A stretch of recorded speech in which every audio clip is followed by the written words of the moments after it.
We want to determine the average value of the function f of x equals sine x on the closed interval from 0 to pi radians. So here's the graph of our function, and 0 and pi radians are the x-intercepts of the function.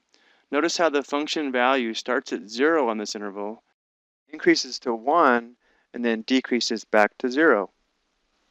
But we want to determine the average function value over this entire interval.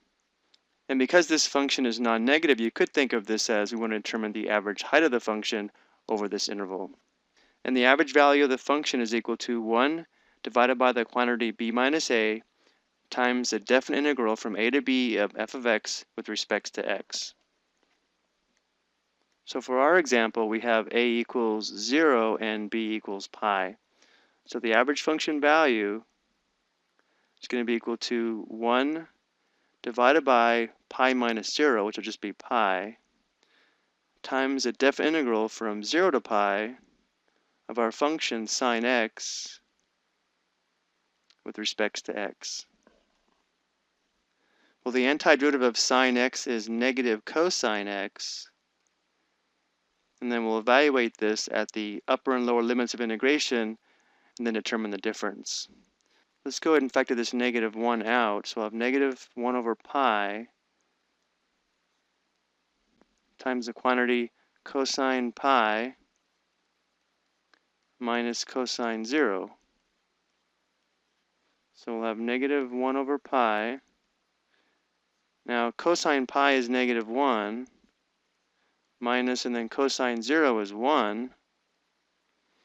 So we're going to have negative 1 over pi times negative 2, which is 2 divided by pi, which as a decimal is approximately 0.637. So the average function value on the interval from 0 to pi is 2 divided by pi. Now because this function is non-negative on this interval, we can relate the average function value to the area under the function. This blue region here would be the area under the function. And if we wanted to sketch a rectangle over the same interval that has the same area as this blue region, it would have a height of 2 divided by pi. Notice how this value is just less than 2/3, so maybe it's right in here. So if we sketched a rectangle over this same interval that had a height of 2 divided by pi, this red rectangle would have the exact same area as the blue shaded region.